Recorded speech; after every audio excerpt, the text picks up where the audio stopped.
I didn't expect fireworks. Or a parade. Or even one of those cheesy, "So proud of you" captions on someone else's story. But I guess I thought there'd be something.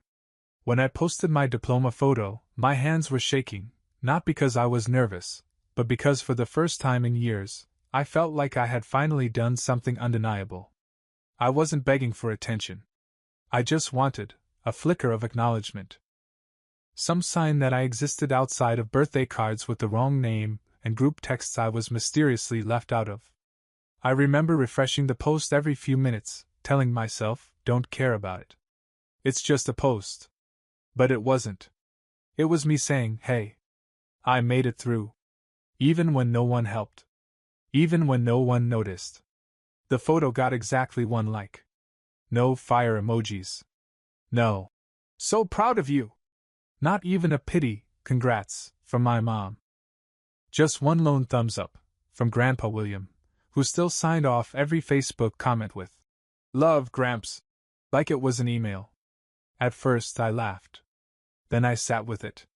I'd spent 6 years scraping my way through night school while working 2 jobs, one at a gas station that smelled like burned burritos and despair, and another hauling boxes in a warehouse where the forklift had more dignity than most of the managers. I didn't go to some Ivy League school with stadium chants and frat parties. I went to a local tech college because it was all I could afford. I studied data systems and analytics, because numbers didn't roll their eyes when you said you worked the night shift. That diploma? It wasn't just paper. It was proof that I didn't disappear when the family gave up on me. But apparently, to everyone else, I had. My cousin Natalie? She posted a blurry photo of a brunch mimosa once and got 114 likes. "Such a ray of sunshine," someone commented. That someone was my aunt. When I got my diploma? Radio silence. Except from Grandpa William. Of course. He not only liked the post, he called me 10 minutes later. He didn't say, "Proud." He said, "I knew you'd do it. I've seen how hard you work, even when no one's looking." That hit different. My family always had a knack for showing up after the spotlight hit. After the engagement ring. After the big promotion.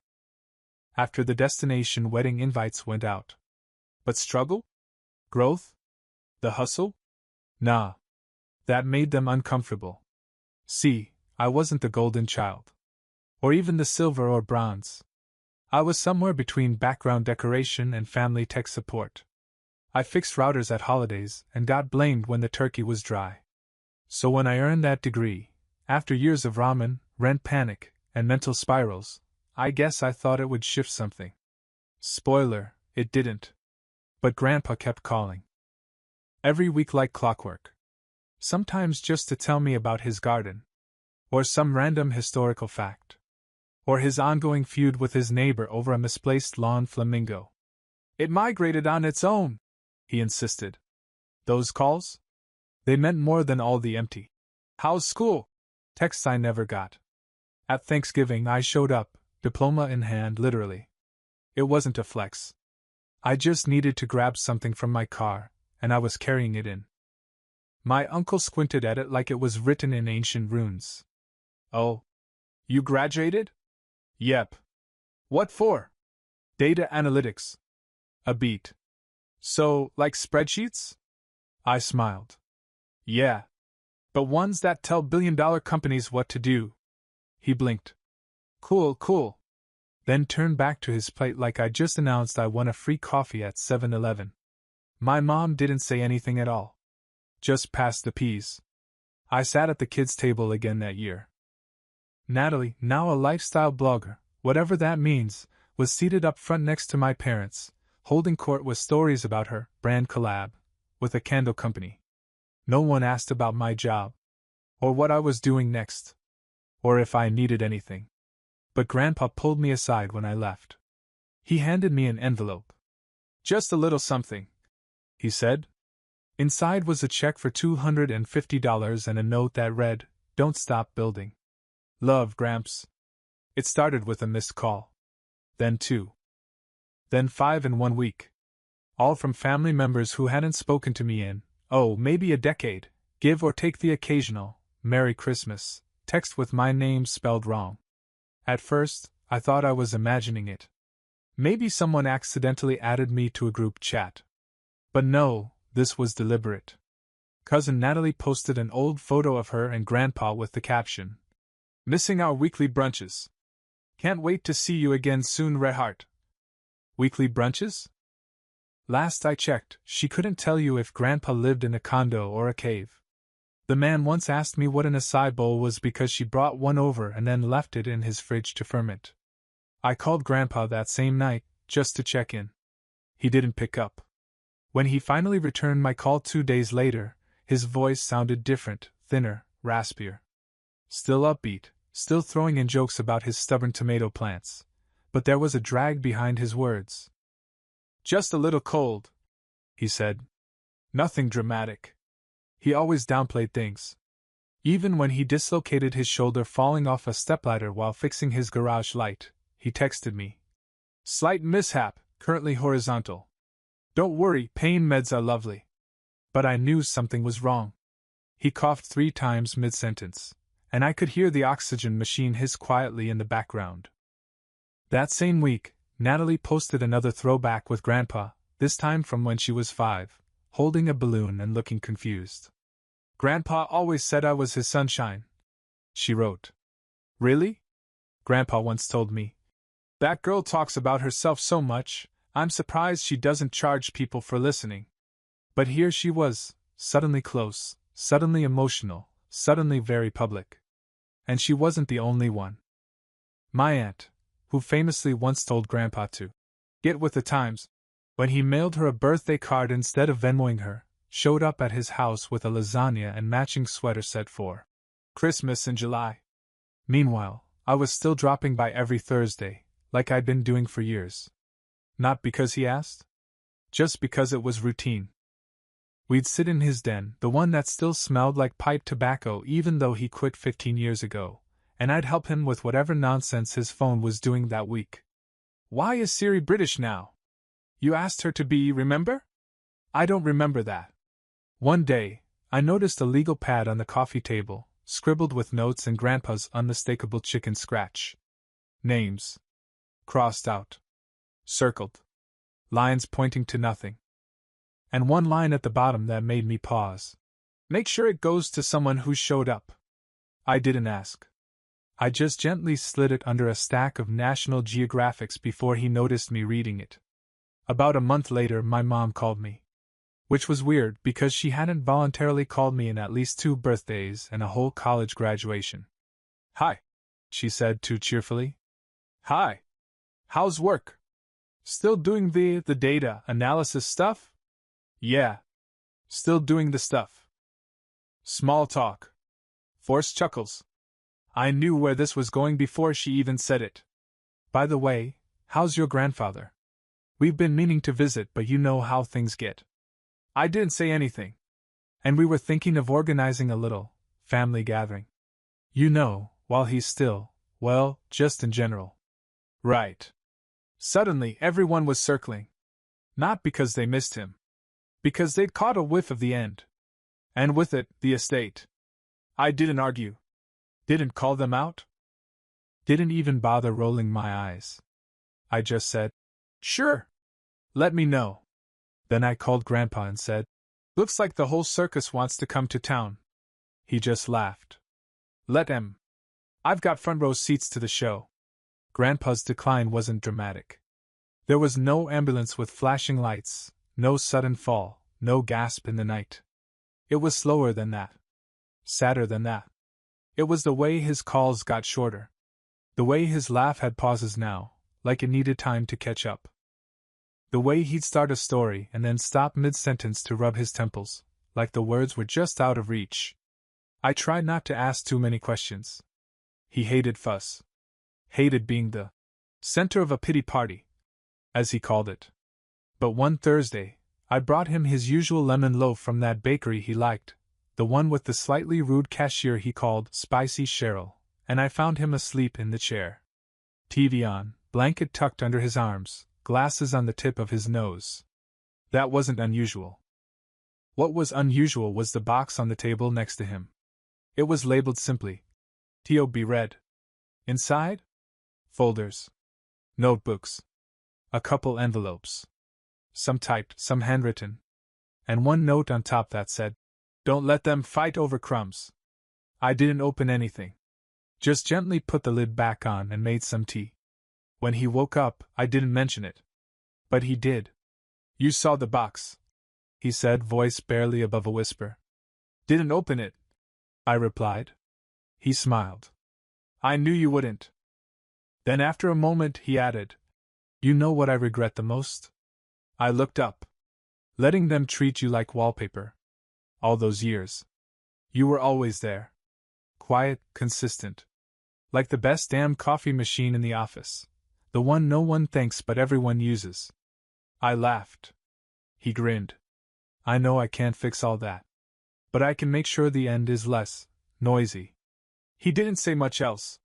But the way he looked at me, that unspoken trust, stuck with me for days after. 2 weeks later, the family started posting updates. Natalie uploaded a slideshow of all the special moments with Grandpa, which included a blurry picture of her opening Christmas gifts while he sat in the background holding a half-eaten bagel. My aunt posted a quote. "The best dads become the best grandpas," with a photo of herself in front of a candle, looking suspiciously posed. And the calls? Oh, the calls. "Can we help organize anything? Do you know what Grandpa wants for his memorial? Has he said anything about the house?" Subtle. Real subtle. I didn't respond. I just kept showing up.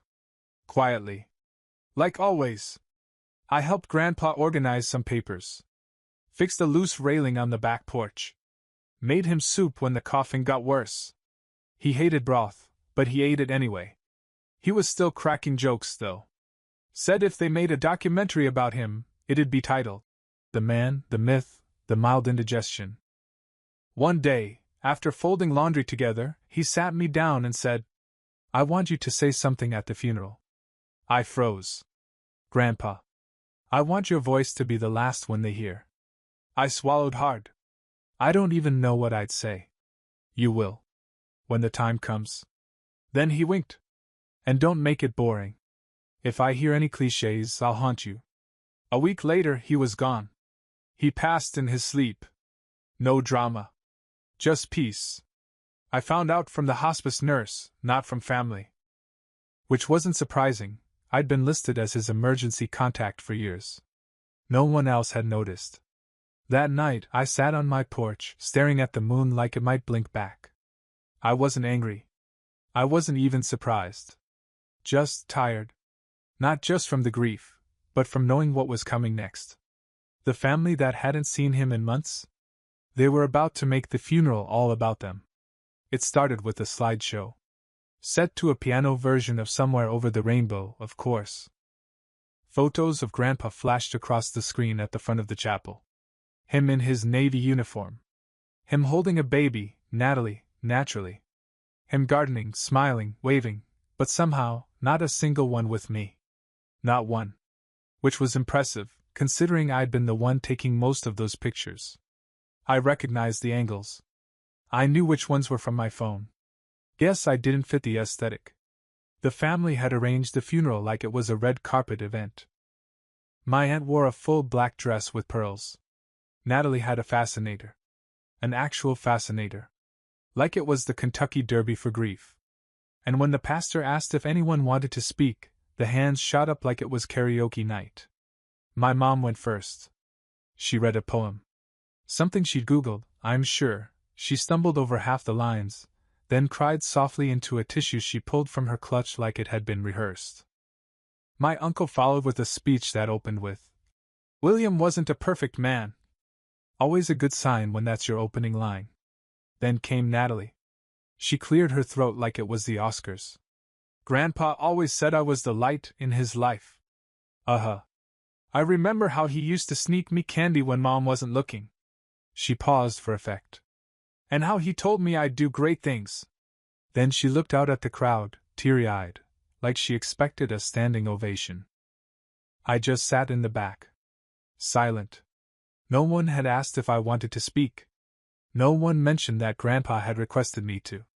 But I had the note in my pocket. His handwriting clear as day. You speak last. So I waited. After the final person stepped down, the pastor started to close things out. I stood up. He blinked. Yes, of course. Please come forward. Some heads turned. A few confused faces. Natalie tilted her head like I'd wandered in from the parking lot by accident. I walked to the podium. Cleared my throat. Unfolded the letter. Then paused. My name's Mason. I began. Some of you may not remember that. But Grandpa did. The room went still. I wasn't the loudest person in the family. I didn't have a candle brand or a podcast or a dramatic reunion to post about. A few chuckles, nervous ones. But I was there. Every Thursday. I brought the lemon loaf. I fixed his porch light. I listened when the rest of the world talked over him. I reached into my pocket and pulled out a paper. A small, yellowing note. I want to read something he wrote. Not for Instagram. Not for applause. Just for me. I unfolded it. My voice cracked, just a little. To the one who showed up. Who never asked for attention. Who made my last years easier just by being kind. You may not be the loudest in the room, but you are the one I trusted most. Speak last. Let them hear it. And then, walk away smiling. I folded the note slowly. Looked up. And met every single one of their eyes. Thanks, Grandpa. I walked back down the aisle before the applause could even start. I wasn't there for their approval. I was there for him. The will reading was set for the following Tuesday, at a lawyer's office downtown that smelled like leather and disappointment. They called it a small gathering. It wasn't. Every cousin, uncle, estranged half-relative, and vaguely connected plus one showed up in black suits that still had the price tags tucked under the collar. I'm pretty sure one of them was wearing cologne called Inheritance. I came in last. No dramatics. Just walked in, took the only seat left, between Natalie and a ficus that was somehow already dying. She looked at me like I was the seating mistake. I just smiled. Before the lawyer even entered, the room buzzed with nervous energy. My uncle muttered something to his wife about liquid assets. My mom asked if he had crypto. Natalie reapplied her lip gloss like this was a press event. Do you think he mentioned the house? My aunt whispered, not very quietly. Someone snorted. Bet he split it evenly. Right. Then the lawyer, Mr. Penfield, stiff tie, glasses he adjusted every sentence, walked in and cleared his throat like he was auditioning for Broadway. If everyone's ready, we'll begin. Now, to be clear, no one had said Grandpa was rich. But you could feel the hope in the air. Everyone sat straighter. Phones disappeared. Natalie folded her hands like she was about to be knighted. And then Mr. Penfield began. It started normally. To my daughter, I leave the family photo albums. May they remind you of the years we forgot how to talk. Oof. To my grandson Eric, the set of woodworking tools you admired but never used.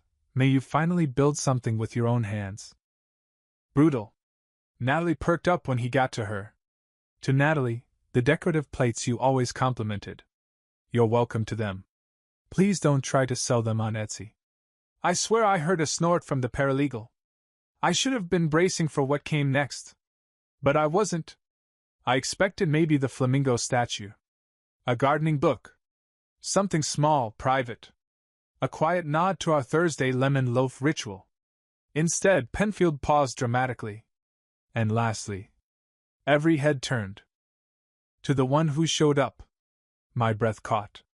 My heart hit my ribs once. Hard. Penfield continued. To the person who never asked, never boasted, never posted. Who brought lemon loaf on Thursdays, changed light bulbs, and stayed after the rest of them left. Who didn't need applause to care, only a reason. I leave the house.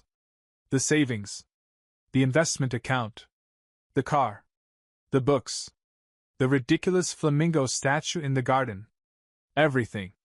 Silence. Penfield straightened his glasses and said the line. And by name. I leave it all to Mason Carter. The silence broke, hard. My aunt gasped like someone slapped her. Natalie's mouth actually dropped. One cousin muttered, "No freaking way." And me? I just sat there. Still. Silent. Exactly like always. No reaction. No smirk. Just nodded once and said, "Thank you." Penfield handed me an envelope. In Grandpa's handwriting it said, "Read this when it starts to feel unreal." I slipped it into my jacket. Didn't open it. Not yet. After the reading, no one said a word to me. Not directly. But I could feel it. The glares. The whispered curses. The sideways glances like I'd cheated on a test they didn't study for. Natalie brushed past me on the way out and hissed, "He barely even liked lemon loaf." I didn't reply. But I wish I'd said, "He liked me." That was enough. I stepped outside, finally letting my chest rise fully. And just when I thought I was in the clear, my uncle followed me out. "Hey," he said, arms folded. "You know this isn't right." "Excuse me?" "You manipulated him. You isolated him. He wasn't in his right mind." I laughed. Actually laughed. I was the only one who showed up. That's it. No games, no strategy. Just care. He opened his mouth to argue, but stopped. Maybe because he knew. Maybe because he didn't have a comeback. Either way, I left him standing in the parking lot, clutching his dignity like it was non-refundable. They waited exactly 2 days before the call started. Not even a full 48 hours of morning before the first. "Hey, just checking in." Smiling face with smiling eyes. Message popped up. From Natalie, of course. Then came the texts. "Mom, I know you're probably overwhelmed. We should talk. Aunt Linda, let's not let money tear the family apart. Eric, yo man, I was wondering if I could borrow the car for a bit. Just while I figure stuff out." By Friday, I was getting group messages. Full paragraphs. Quotes from Grandpa. Even Bible verses. I'm not religious. Neither are they. But nothing says desperation like weaponized Corinthians. Then came the big one. Mom called. I stared at the screen for a good minute before picking up. "Hi, Mason," she said, with a voice so sweet it could have caused cavities. "Hi." I just wanted to say, "I'm proud of you." Silence. "That speech you gave at the funeral? Beautiful. Really. Grandpa would have loved it." I waited. "And we were thinking, all of us, that maybe it would be nice to, keep the house in the family." There it was. I didn't even ask what that meant. She kept going, trying to sound casual. "You could rent rooms out. We'd help, of course. Your cousins are having a rough time right now. And Natalie's lease is up, so my inheritance was now the family hostile plan. And besides," she added, "Grandpa wouldn't want us fighting over things. He'd want us to come together." I almost laughed. "Mom," I said, "he literally called me the one who showed up. The will isn't a riddle." He was clear. A pause. "So you're really going to keep everything?" That line. That tone. Like I was being selfish. Like I was hoarding toys instead of finally holding the scraps of dignity they'd all tried to strip from me for years. "I'm going to honor him," I said. "By doing exactly what he asked?" Then I hung up. A week passed. I moved into Grandpa's house. It was surreal. The place I used to mow the lawn at, now mine. The porch still had that creaky third step. The flamingos still leaned a little too far left. And the garden? A mess. But a beautiful one. I didn't change much. Left his books where they were. Left his favorite mug on the counter. The chair with the dent from years of reading untouched. But I did add one thing. A lock. On the gate. Because 2 nights later, Natalie tried to show up. No warning. No invitation. Just rolled up in her Prius with a tote bag and said, "I figured I'd crash for a few days, clear my head." I didn't even open the door. I just spoke through the intercom Grandpa had installed 5 years ago, the one she'd once called. Extra and unnecessary. Hi, Natalie. This isn't a hotel. You should know that. Dad said it once, remember? Silence. Then she said, I'm family. I replied, yeah. And I'm the one Grandpa trusted. There's a difference. Then I turned the camera off. She stood there for a while. Then walked back to her car. No dramatic scene. No sobbing. Just a slow realization, she had no keys anymore. Inside, I opened the envelope Grandpa left me. One line, handwritten in ink that had smudged just slightly. You earned this. Don't let them convince you otherwise. So I didn't. The email came 2 weeks after the will reading. Subject line. Family dinner, reconnect and heal sparkling heart. At first I thought it was spam. But no, it was from Aunt Linda. Typed like a group therapy session. Marketed like a Sunday brunch. Hi Mason. We thought it might be nice to have a small family dinner, no drama, no talk about inheritance. Just togetherness. Grandpa would have wanted us to stay close. Hope you can come. Love. Everyone. Attached was a flyer. A flyer, bro header. Rebuilding the Carter family. Below it? A smiling stock photo of people clinking wine glasses. Date, time, address, Aunt Linda's house. And a line in fine print. Bring a dish if you'd like. I stared at it for a minute. Then chuckled. Because I knew exactly what this was. Not healing. Not reconnection. This was a stage, and I was the reluctant main character in a play they'd written without my input.